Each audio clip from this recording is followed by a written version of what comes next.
live. So just let me know when you come in, if you can see me and you can hear me.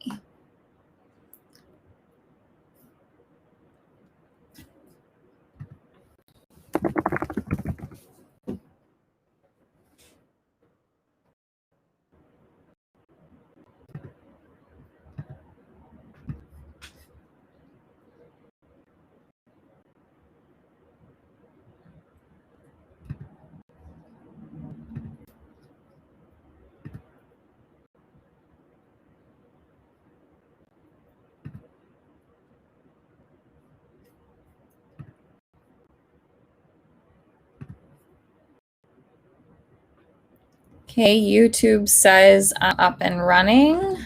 Does Facebook say I'm up and running? Crystal's here on YouTube. Hi, Crystal.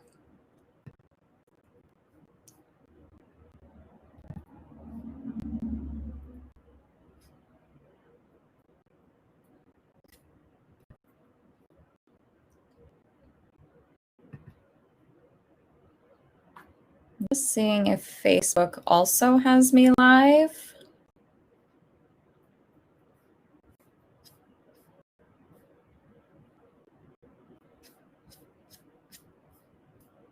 That is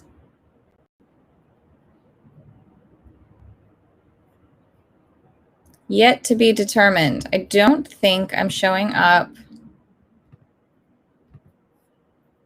in Facebook, which is super annoying, but Crystal is here.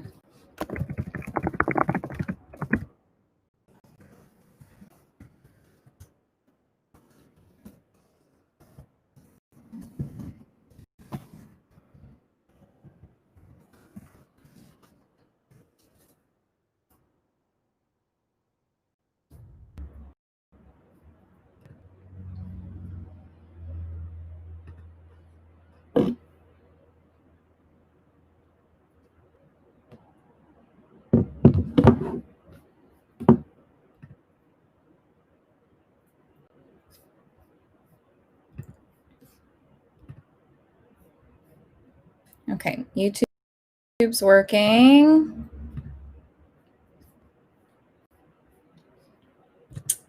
Facebook is not. All right, so give me just a moment. I'm gonna try and fix this.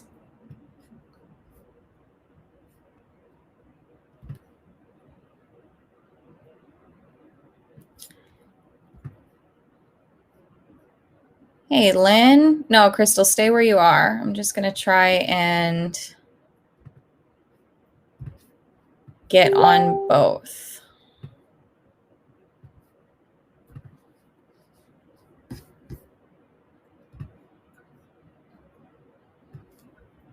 All right, but those of you on YouTube, you can see me and hear me okay?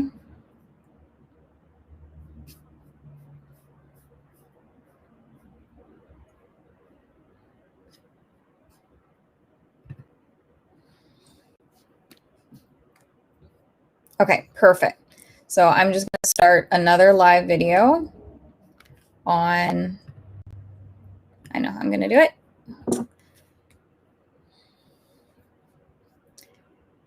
I even double checked this before, like 10 minutes ago, and everything looked like it was going to work perfectly. And they're just not they're not friends anymore. So I'm going to start a live video on my phone as well, so that everyone gets me for the hour. Picking your sport puppy is what we're talking about, right? What is everyone working on? Like, what are you guys currently training?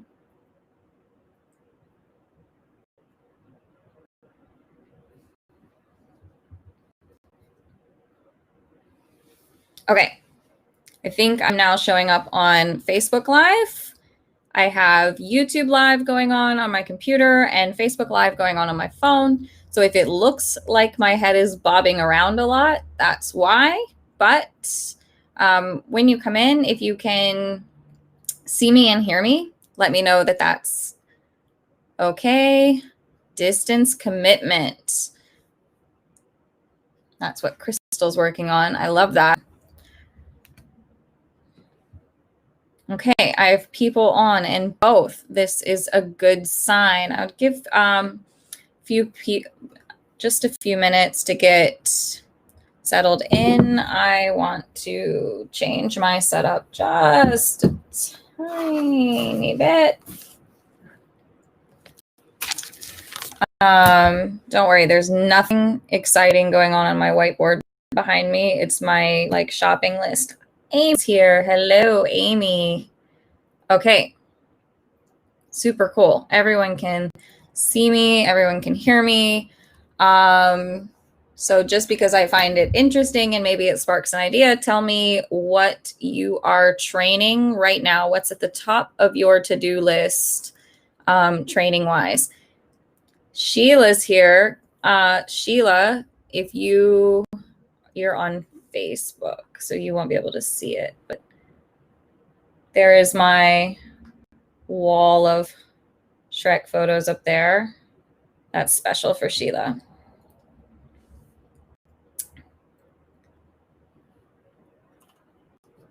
Hi, Carrie.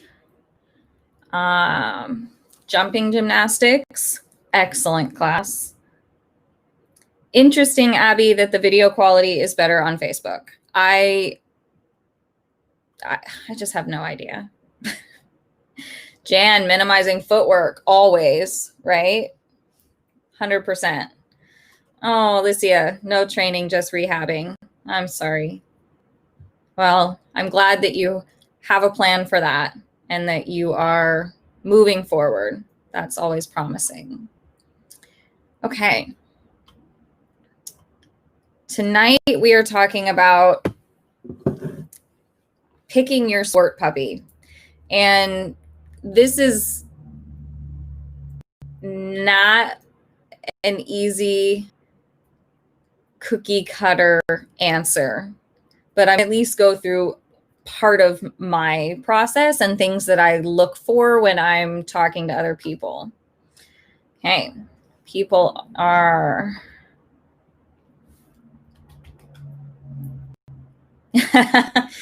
running the border whippet. Yeah, that'll make you think faster.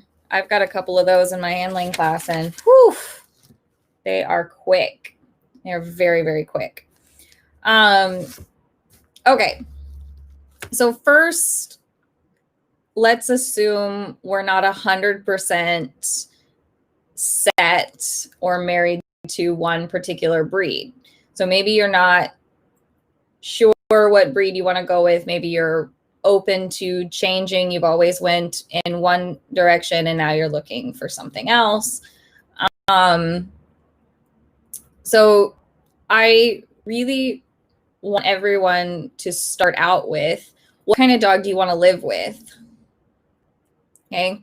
What is your day-to-day life like?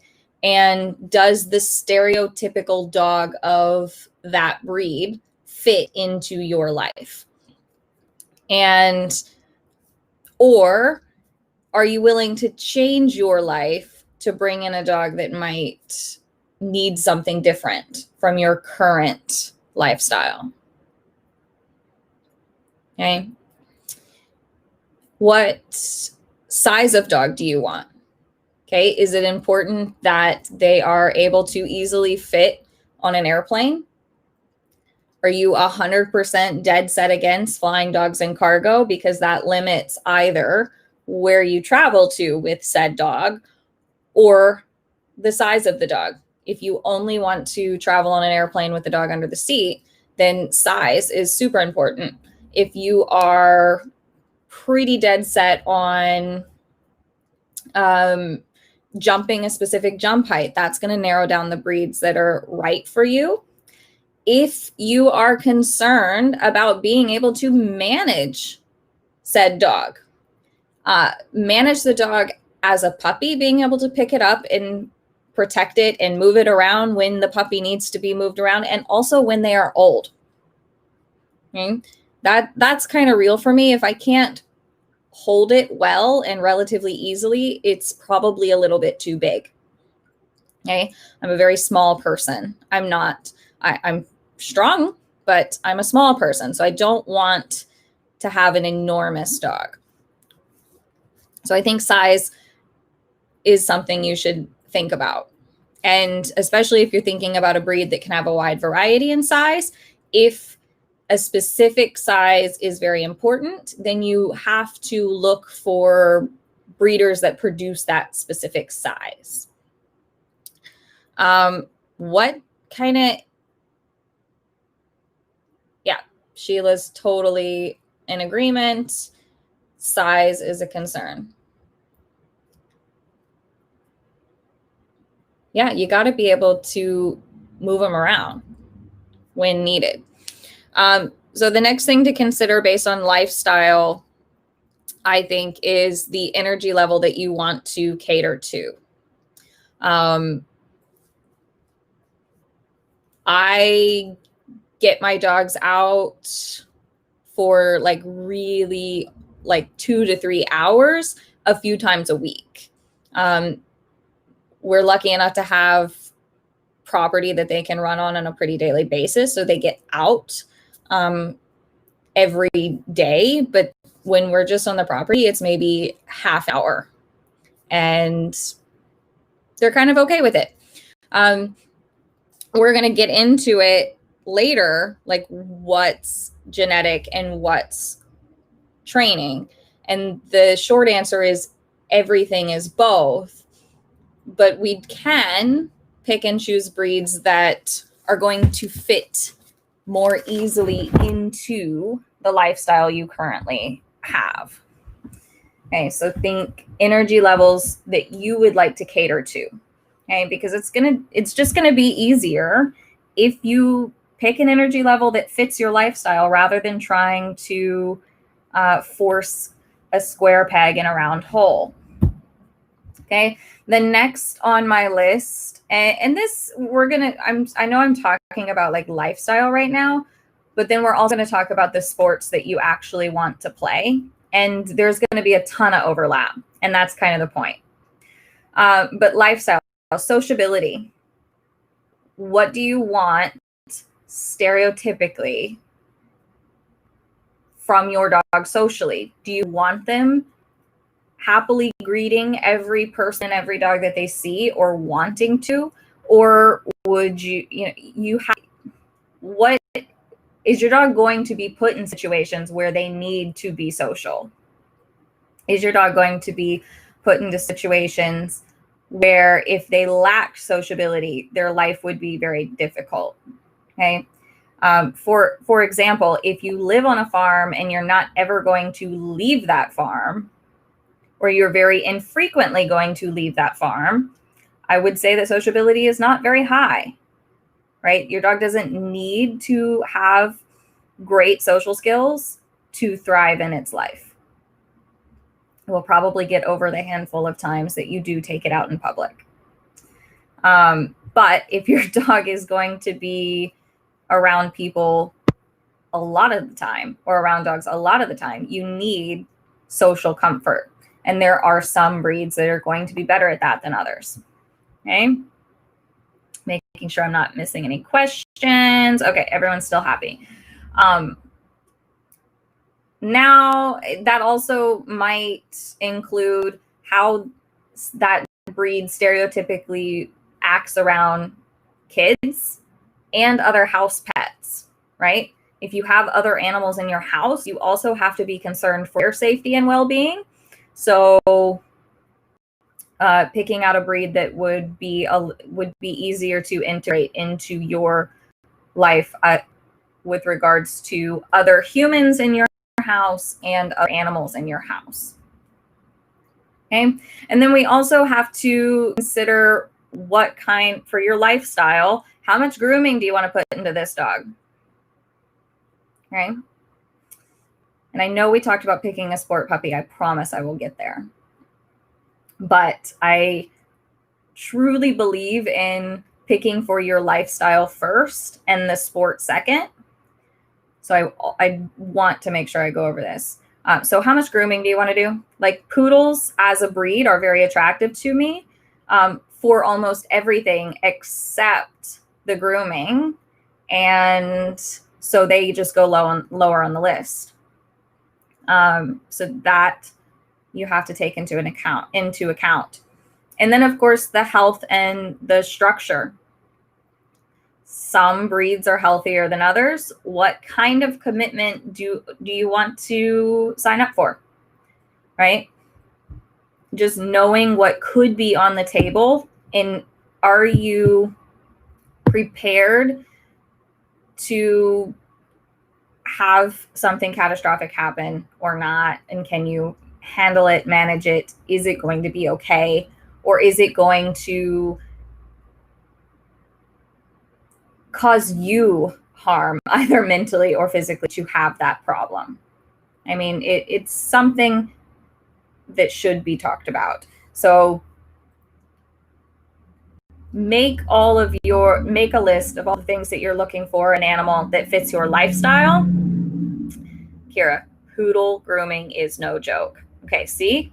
Then I feel validated because you're doing it and I'm not. And I don't think I want to, and I don't know that I want, I mean, or, right, I can choose not to, and I can choose to have it go to a groomer however frequently it needs to, but that's an expense that I have to be willing to take on if I get a breed that requires that amount of grooming. So these are all things that one should think about first. Does the dog I'm looking to buy fit into my life?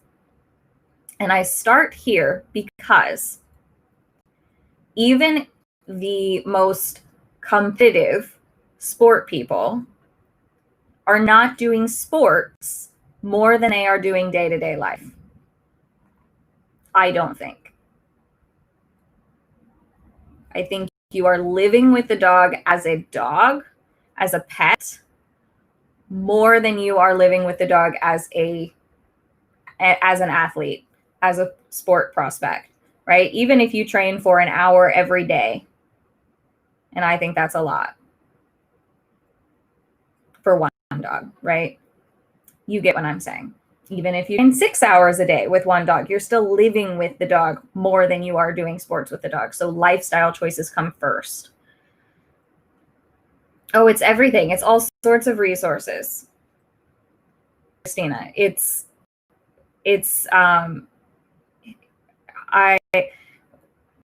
there's a lot that goes into owning dogs, period, right?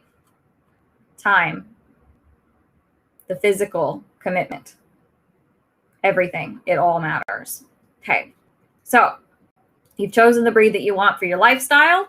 Now let's talk about sports, because, and maybe this is the other reason why I think really hard about lifestyle first. I have never had a dog that this happened because I was raised in a dog sport home. So one could say that my lifestyle is a dog sport home lifestyle, right? I get to work from home. My life kind of revolves around my animals. I realize like how fortunate I am for that. And from the very beginning, when I got my first dog when I was 7, my parents said, well, what kind of dog would you like? And I had been going to dog shows for a few years at that point, and I looked, and so when they started asking me about what kind of dog that I wanted, I was only looking at dogs that I saw at dog shows. Okay. So from the very beginning, when I chose Sheltie, it was a sport decision. And I just know that about myself, that then my life kind of has evolved from there. But I think for the majority of people, it's the opposite.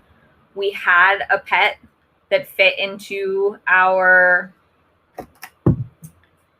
lifestyle, and then we got into sports.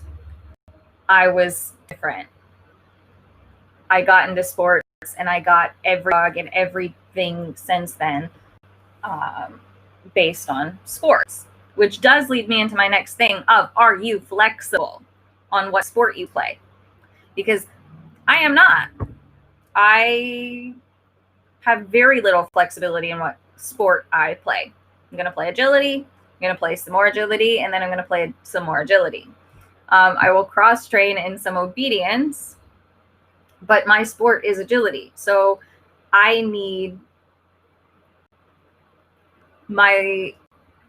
either have to adjust my lifestyle to fit the need of that athlete, or I have to adjust my sport expectations to fit the need of my lifestyle. Does that make sense? And some people are super flexible with what sport they play, that they'll just let the dog decide.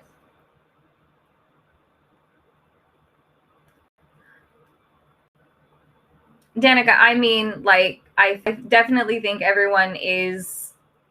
I think most people are looking for a competition dog. What I think is rare is that people don't get into sports before they have a dog. I got into dog sports before I ever had a dog. So from my very first dog, I was only thinking about sports. I think the majority of people have a dog that they chose for their lifestyle and then got into sports. And now they are maybe looking for their second one or third one and looking for something different. Lizzie, you're here and I haven't gotten too far into anything. Lynn says, started with a pet dog. Now my life has changed to become a sport dog, home first, and agility is my game. Yeah, I think that's usually how it goes. So I was saying some people are super flexible. They'll let their dog decide which sport that they want to do, and then they'll just do any sport. That's cool. My dogs don't have that human. So that could allow you to look at a bigger variety of breeds if you're more open to different sports. Maybe not. Because also your goals in those sports will matter. Because some dogs, it's not going to be fair to put some goals on some dogs for some sports.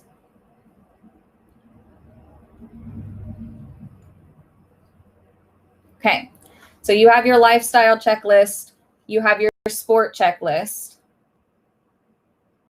and where those things overlap, where those qualities that you need in a dog for your lifestyle and for your sport, where they overlap, those are the things that are the most important to you, and you can narrow it down by breed from there. Started with conformation, then moved on to agility, barn hunt, and you want to do it all.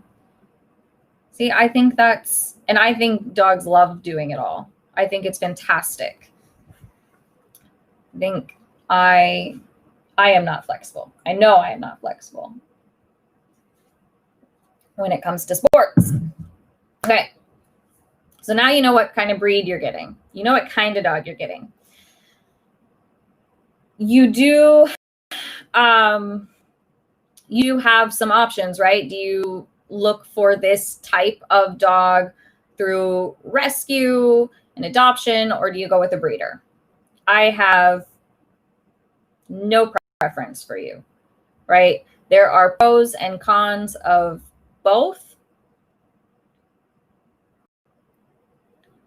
And you have to weigh what you're willing to risk for whichever reward you're going after, right? Sometimes when we're getting, just example, the easy ones, when you're looking at rescues and adopting a dog, you don't get as much history. You don't get the medical history. You don't get to know what their siblings were like in most situations. You don't get to know what their parents were like in a lot of the situations. So your information about that specific dog is going to be more limited than if you go with a breeder who knows their lines and has done this a few times, and you can track down relatives. So it depends on how much you need to know to be comfortable bringing that dog into your home. Okay. But then let's just say there's a litter on the ground, or you're going to a rescue to look at several.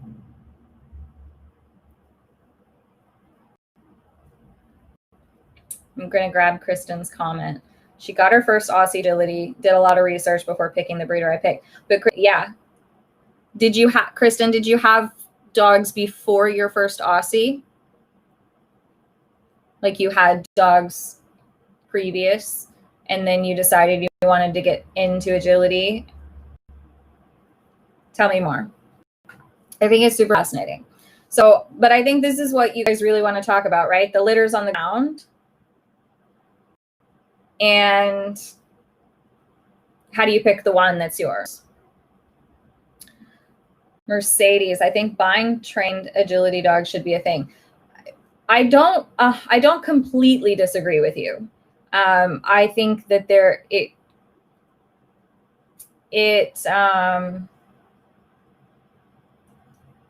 I think there are pros and cons of it completely, but I think it should sort of be a thing as well. I'm not against it.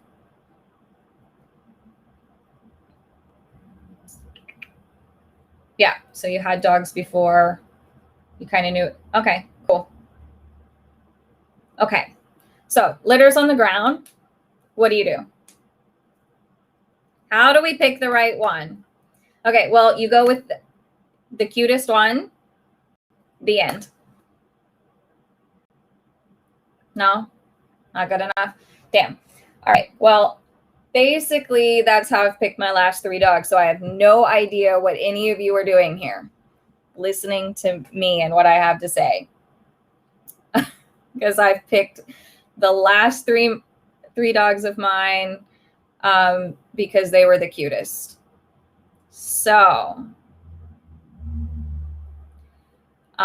Sheila says you make Liz choose for you. But also it's a good story because I was so ridiculously specific with Shrek that it was so easy. She was like, well, this is Megan's dog. Here you go. Danica, I like this theory with ideal parents, pick the middle of the road and listen to the breeder. This is a good point.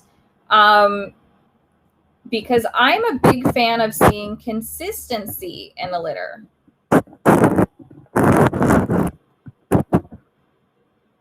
I would like there not to be a superstar necessarily. I would like to see consistency throughout a litter.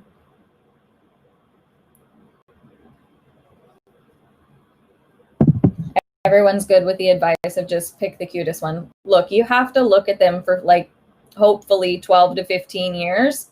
So they need to be cute. Lizzie, I say I pick the litter. I say I pick the litter because Hannah Brannigan says it best. Before you get the puppy, assume everything is genetic. And once you have the puppy, assume nothing is. So when I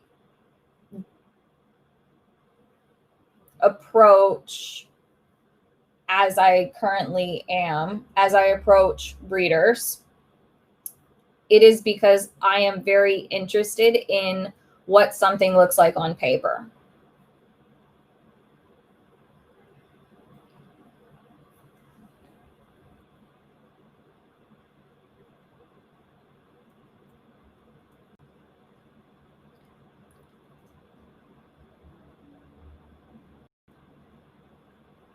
Sarah says, if you do it right, you picked the breeder breeding, not the puppy. I completely agree. I think the breeders that are doing a really good job, we should trust them. We should have these conversations with them about what was on our list for our lifestyle and what was on our list for sport. And a breeder that is very hands-on and knows their lines and knows what they were putting together on paper will be able to match you up really well. But what I think we have to get really clear about is buzzwords. Abby, golden retriever puppies all look the same. You're right. I don't know what to do. I don't know how I would choose. Eeny, meeny, miny, mo. Okay.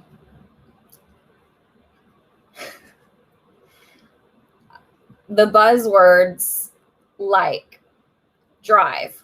I want the drivey one in the litter. Tell me what that means. In an 8-week-old puppy, what do you mean? So in having bred a litter, this does come from a little bit of experience, but when you go to a breeder and say, I want a dog with drive, what do you mean? That's going to look different behaviorally in different dogs.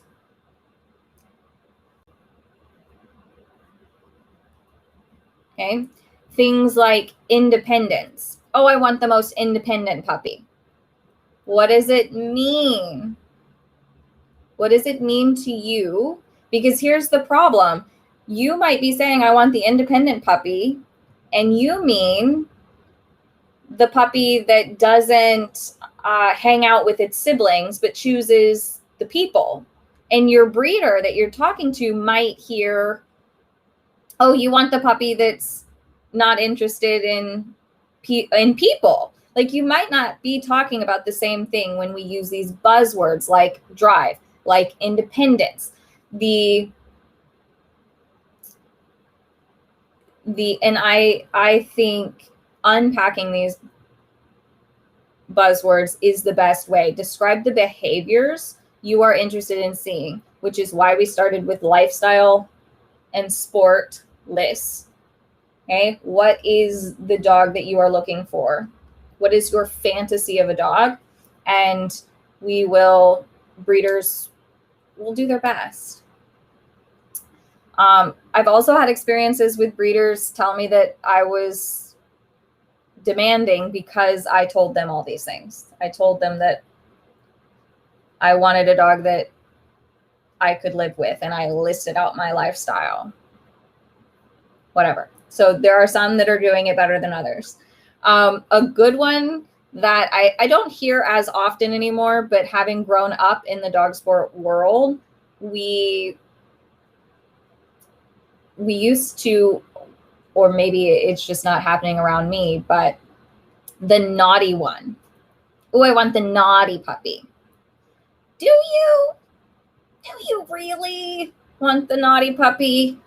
Again, what does naughty mean? Does naughty mean that they are just a really good problem solver? And are you prepared to train said problem solver? Things like that. Drive is my favorite word when interviewing potential puppy homes. Everyone says drive, but do they know what they mean? If they can describe it as a behavior, I'm on board.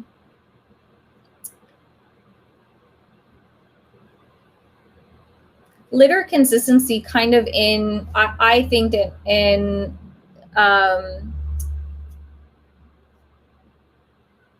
and I can't see the rest of it, but so litter consistency for me is that, I mean, there's only so much you can tell in the 8 weeks that they're being raised before they go home. So litter consistency for me would be that they all kind of hit milestones at around the same time. They that there isn't one that is way, like if there's one that's really like picking on the others, which makes the others look less confident in comparison to, confident is another buzzword, resilient is another buzzword. So I just want to see that they're all great, that any one of the puppies could do well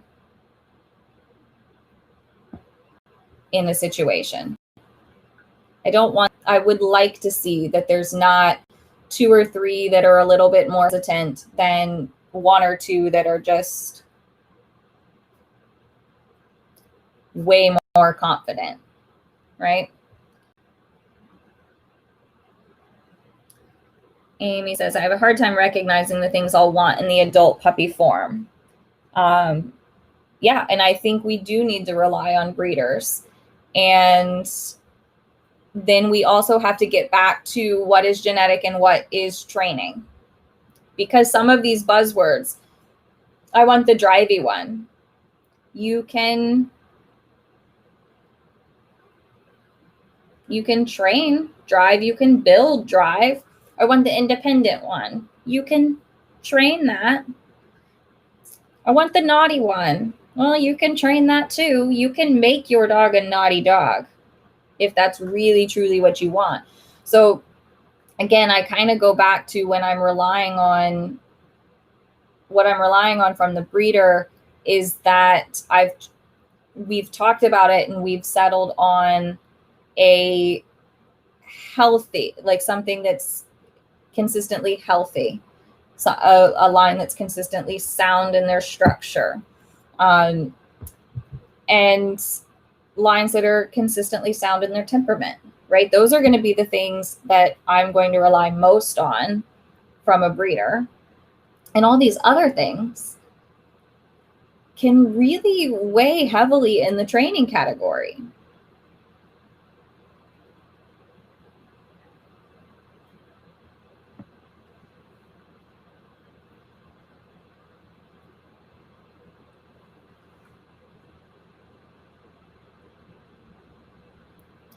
I think, other buzzwords like, oh, that's a soft puppy, or that puppy's a thinker. Things that I hear a lot in like border collies is their bid ability. Oh, these dogs will be super biddable. Well, what does that mean? I think we have to start with when you write down the characteristics that you're looking for, define them by the behaviors that you would like to see, and then ask yourself, is this even something that I can hope for in a litter? Like some of these things that we put on our wish list, they're training, right? It shouldn't be put higher than health and structure and soundness, things like that.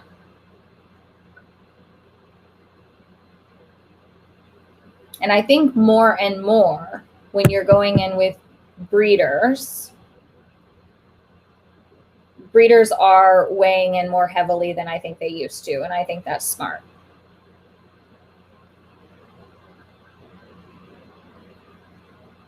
But if you have more say, or you get like a choice, the breeder's like, well, you can choose, either of these is going to be great in your home for your lifestyle and your sport. Does gender matter? Is that an important factor in your household? Is gender going to matter?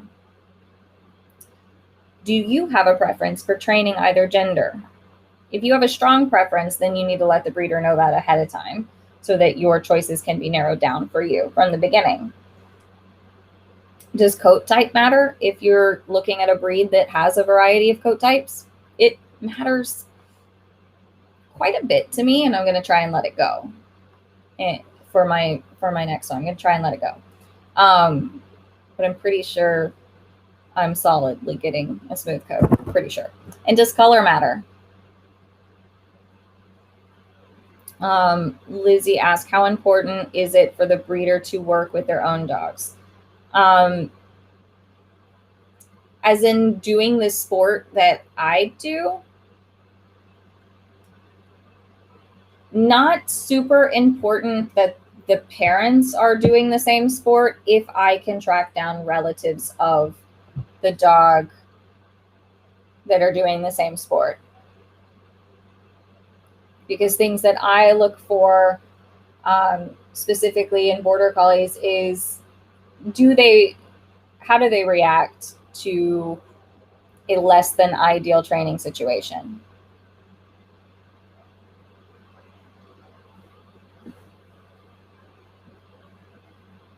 So that's like one of the things, if I'm going to watch videos of relatives,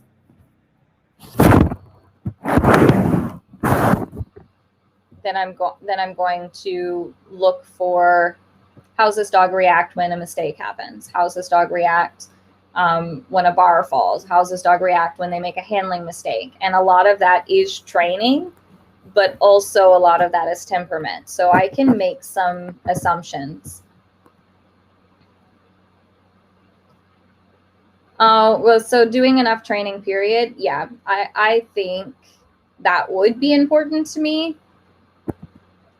However, both of my current border collies came straight off the ranch, and so those dogs did work.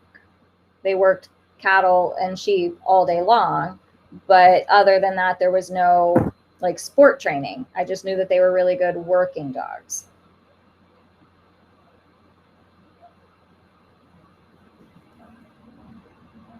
But Danica has a good point that the breeder should at least understand the sport that you are looking to play and the goals you are, I think at least a little bit, the level of the sport you are looking to play. I think that matters.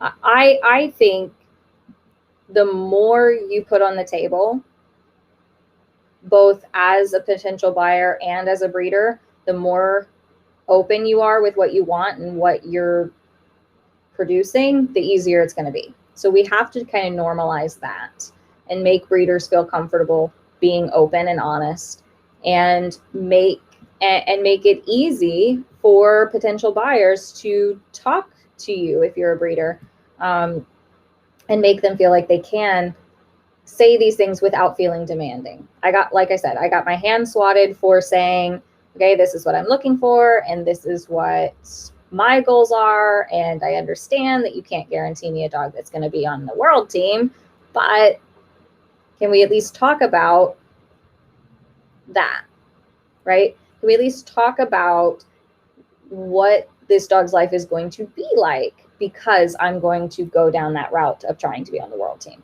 I think we should talk about it more. Carrie says there are no Sheltie breeders in Australia that breed for agility. So this is a good comment. So let's talk about a little bit, since we have some time, breeding for sport. Specifically, you can't, right? You can breed for the characteristics that make them good sport dogs. But we also have to be careful that we aren't getting too far away from what the dog was originally bred to do, because the things that they were originally bred to do is what makes them good sport dogs to begin with. So I also favor breeders that are breeding for function over breeding for a specific sport, because that's training. And I think it's a slippery slope when we start talking about breeding for sport. Or just make sure that you are clear and unpacking that when you say, oh, I'm breeding for agility, unpack that and say, well, I'm breeding for this type of structure, this type of this body style, this size, this weight range. Put on the table what characteristics you are breeding for versus the sport you are wishing to sell to.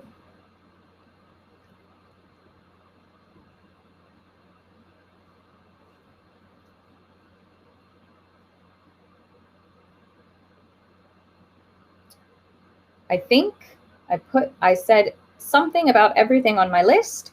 So now you have questions. Ask away. This puppy that's coming to me on the weekend, I didn't pick him. I didn't even know he was coming.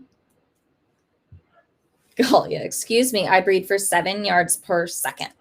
Yes, exactly. Something like that. We can't be focusing on breeding for an outcome. We need to be breeding for specific characteristics that would make that dog have an easier time for their life. What puppy coming? I am raising a Parson Russell Terrier for Shrek's breeder and my friend Sheila.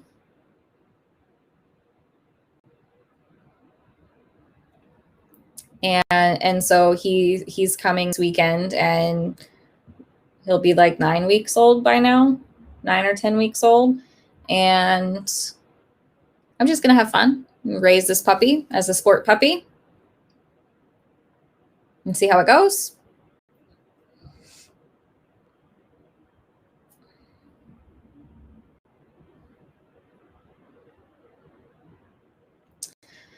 Christina, you have 2 female dogs. Is it advisable to get a puppy of the opposite gender? So I think a lot of people would say, yes, bring in a male at this point. I would say, how are your current 2 getting along?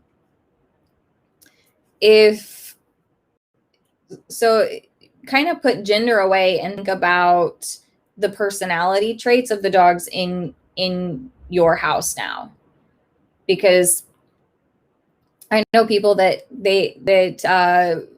she has 2 female dogs, and one is so chill, like doesn't care if someone else is. She's a pushover. The dog is just a total pushover, and then her younger female is a little bit pushy. But it's not a problem because the older one is a total pushover. But then bringing one in, there's the consideration of, well, if I add another female, it needs to not be a pushy one. And then we're back to that buzzword business. So I think, gender aside, the stereotype is that boys tend to be less pushy than girls. So maybe this friend of mine would rather just bring in a boy because it would be safer, given the breed that she has. They're currently not friends. So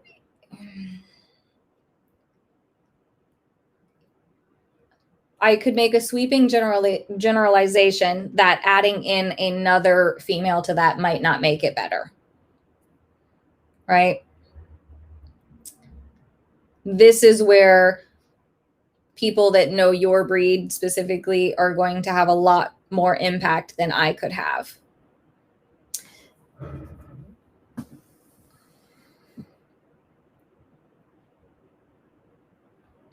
Lizzie, I can't see the rest of, oh, there it is. I made it happen.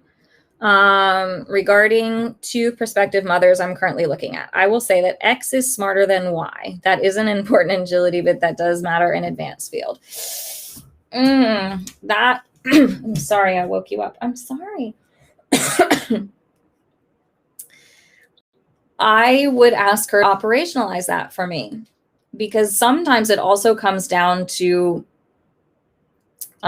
what type of trainer they are. Because the way I break that down, Smack is the dumbest dog I own. He is not smarter than any of my others. However, he's been the easiest sport dog. He's the easiest.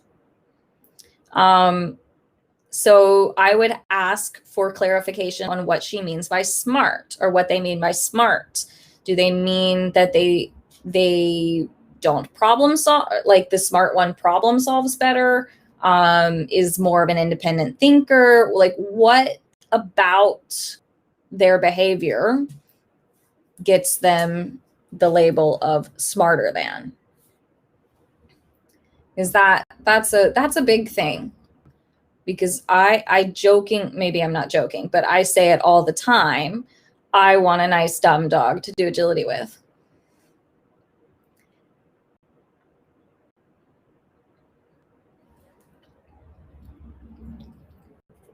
Smart dogs, typically, I'm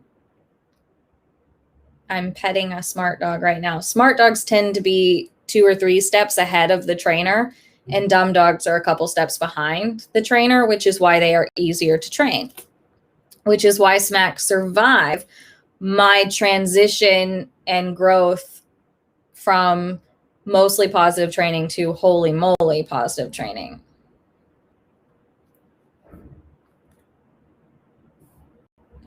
Yeah, my reaction would be that, oops, no. This dog that I woke up is now demanding pets. My reaction would be that, oh, so the smart one is just outsmarting the trainer. That's usually my go-to. Sheila, I agree. But it goes back to these buzzwords that the thinker, the problem solver. I mean, I should have known that when Shrek picked at, like, I don't know, 6 weeks old, he picked up the entire puzzle toy and just slammed it on the ground, and the kibble exploded from the thing. You know, his litter mates were like trying to actually solve the puzzle, and Shrek picked it up, slammed it on the ground, and kibble went flying everywhere. I should have known right then that he was too smart for me. But I didn't take the hint. I did not listen. So I agree. The dumb ones don't push us to be better, right? There's a, I want everyone to hear that I don't think like dogs are dumb. It's about how they push you in training.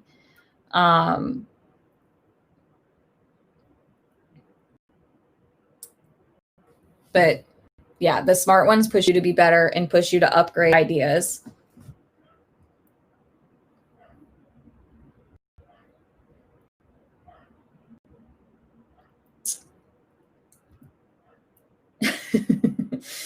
Yeah, Nancy, I think Shrek and Gracie are like, they are soulmates or something. Gracie is his poodle doppelganger brain. They're on the same brain wave. Do I think that there's an age limit where it might be too late to bring a puppy in? I think the older they are, the more set in their ways they are, the more it's going to be an adjustment period. Our youngest dog now, Shrek,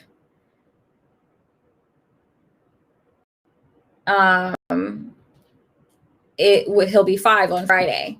So I think 5 is probably long enough. It's the longest I've ever been without having a puppy. So my dogs typically were coming every 3 years, and now it's been 5 years since we've had a puppy. So it will be interesting to see how they adapt. I will say that Skittles was an only dog for 5 years, and then I moved in with the whole circus of dogs, and she has not really adjusted. She hates having siblings, and she still hates having siblings 8 years later. So I think, again, it's going to come down to your individual dog's personalities. I think probably 5 to 7 years is probably average for most people adding in another dog. I think maybe actually probably 3 to 5 is average. Why aren't I getting a puppy for myself? I am in the beginning stages of talking with a breeder and finding that perfect litter for me. And I have some wish list things that on paper won't come to life for another bit. The dogs that I like on paper are not old enough to be bred yet. So I am being patient, and my patience has been rewarded by this tiny baby terrier puppy being dropped on my lap. So now I've committed to raising this puppy. So I'm gonna kind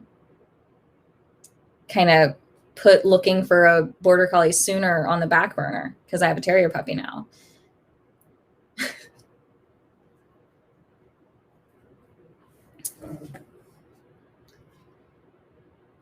I mean,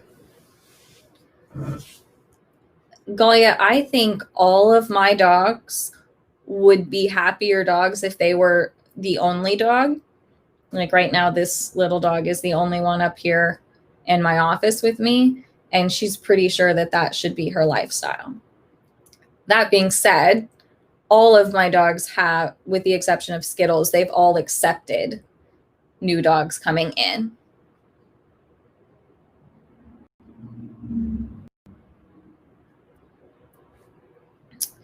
Lizzie, I'm super fixated on likely size and comparing litters that I otherwise think will be nice. Should I not be like the size?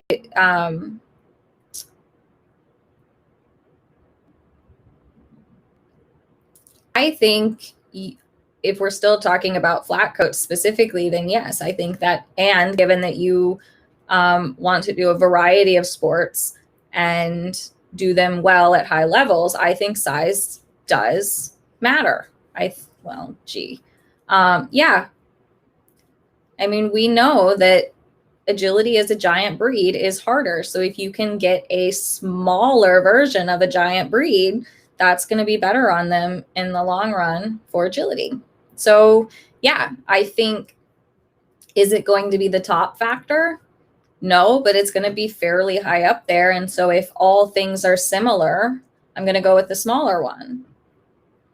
Right? And if you are looking at these two litters, then that does mean that they probably are very similar and very promising in nature and very promising on paper, because that's the type of person that you are, and that you've done your research thoroughly. So yeah, I might be leaning towards the one that would be a better size fit.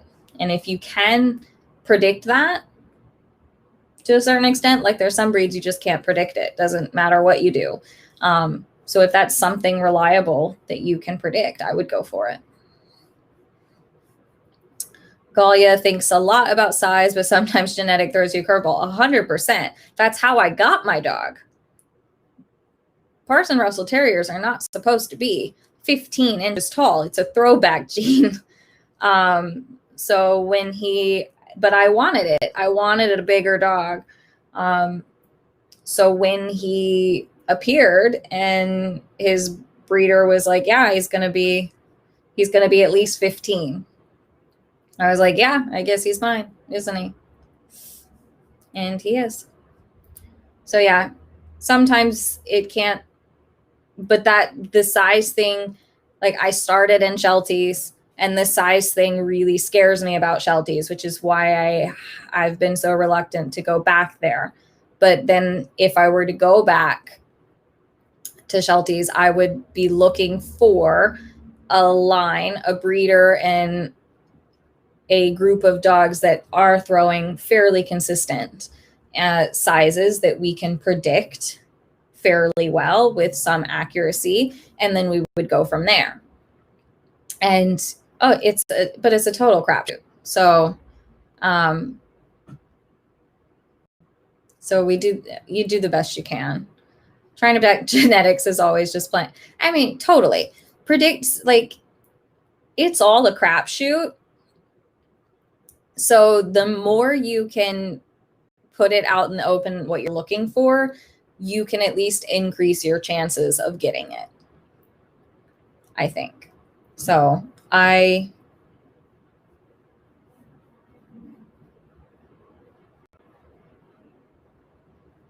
but like border collies don't tend to have the same mass. Well, I say that the litter we bred, we've got the smallest is like 18 and a quarter and the biggest is a little bit over 21. And I think that's a normal size range for border collies. Yeah, I agree. Shelties, it's very, very difficult. And let's go back to that sport list of the sport that I want to play and the goals that I have. If your average Sheltie standard is 13 to 16, which means 14 and a half is like your average size. 14 and a half to 15 is the average size. Well, 14, let's say we get the low end of that, is at the bottom end of jumping 16 inches and competing against a lot of dogs internationally. So that's on my list and that's important to me. So it's something that I consider in Shelties, that they can be very close to the line, and things like that. So it all matters. It just depends. Your list is everyone's list is going to look really different than mine, potentially.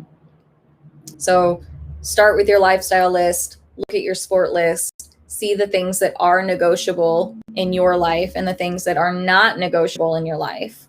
And then start looking.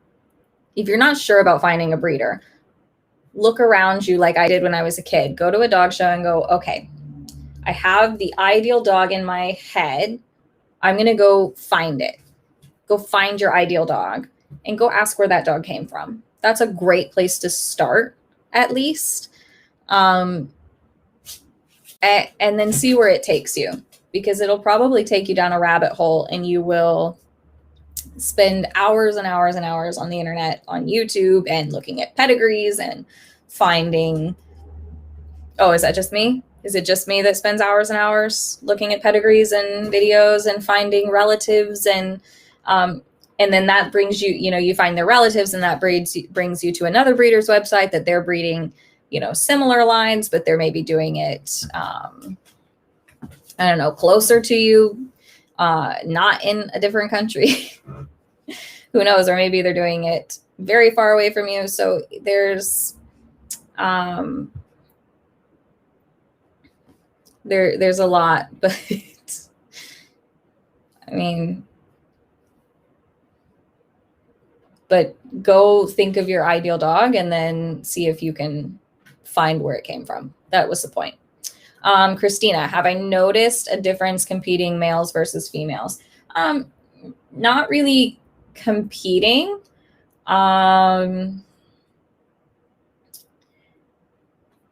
Smack is the easiest dog I've ever had competing wise. He can do everything. I'm getting distracted by Galia's comments. No, I would say that I do not have a strong difference between competing with my males versus competing with my females. If all things are equal preparedness wise, because a lot of that comes down to training too. I think in general, the blanket statement is that girls tend to be a little bit on that pushier, smarter side. So they tend to,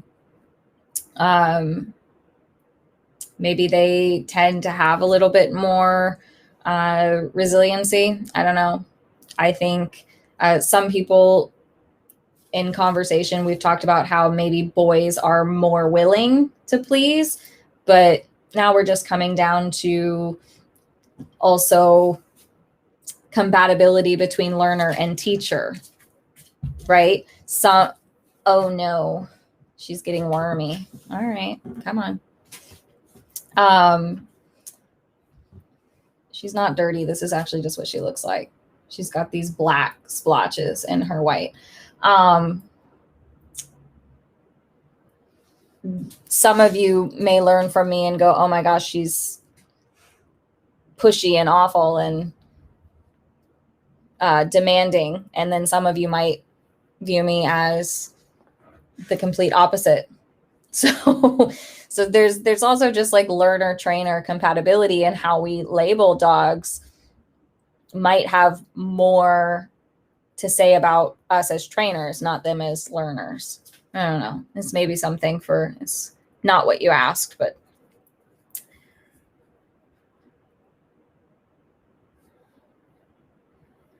Jillian, it does tend to give me some paralysis, which is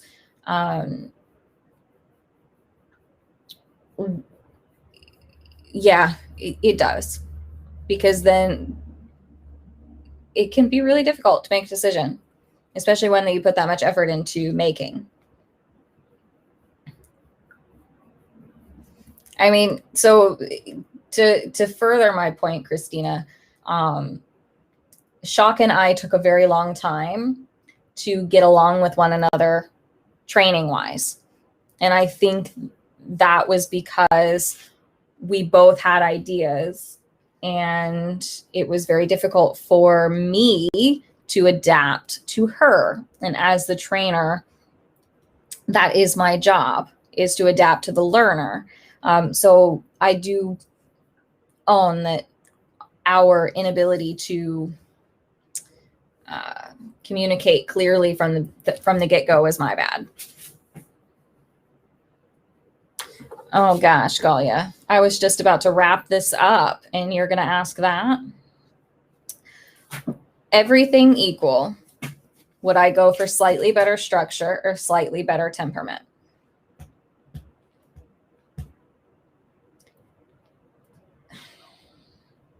I mean, how bad are we talking? If it's a fairly consistent litter, I go for the better structure. I mean, now we're getting down to if the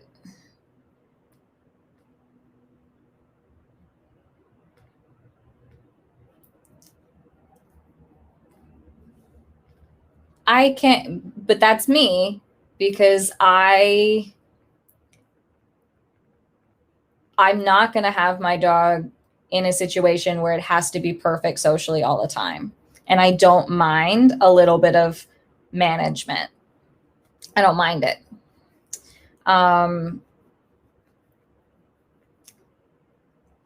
So yeah, I think Carla nails it there. It's going to depend on your life and your goals.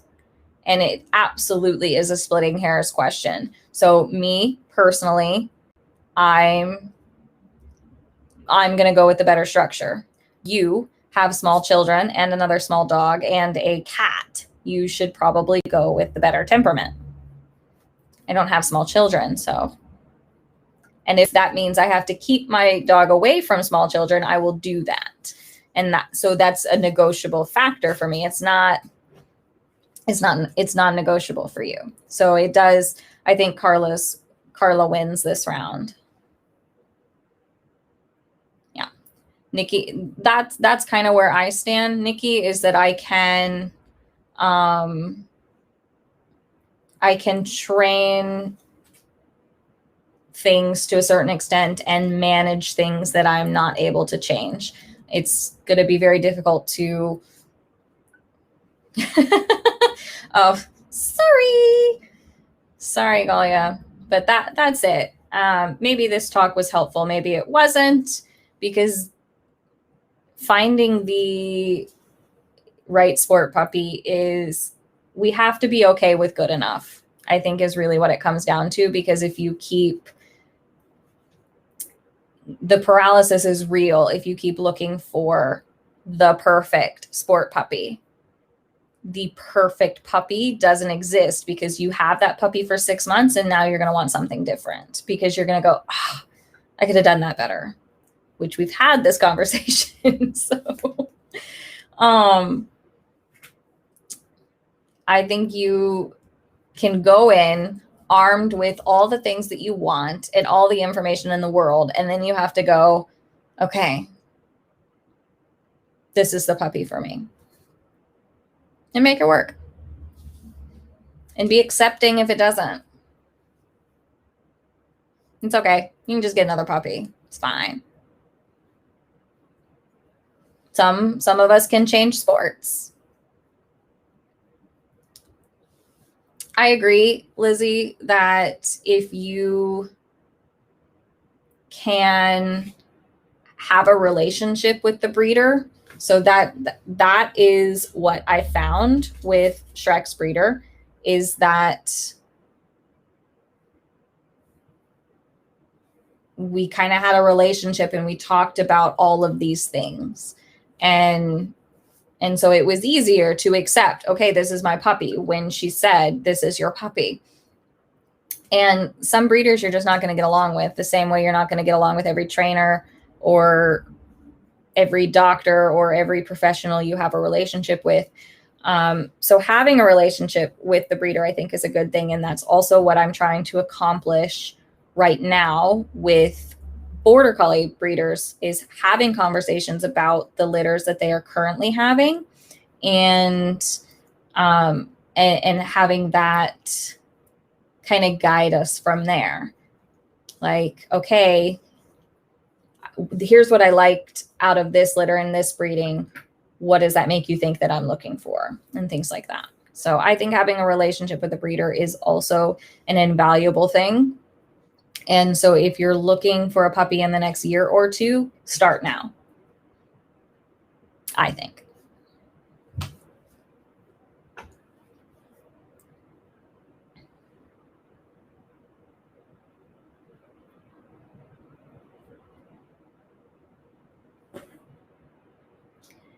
And things are going to happen. Like, you know, Carrie is saying, like, not all of them can be managed. So that either means something traumatic happened, or that puppy was probably off from the not manageable from the start. And then we just have to, we own it. We just own it. I know you've been looking for years already, Lizzie. I want a puppy for you so badly. You can, I mean, I probably can't get away with it, but if it was up to me, you could have this one. This Border Collie. Not the puppy that I'm getting, but you could have this thing. This wormy little weirdo. Yeah. Okay. This was great. You guys have to tell me what you want to talk about in the future, because I don't have a long list of topics to choose from. So please let me know what you want to be talking about. And I will see you guys next week. And you'll get to meet Torch.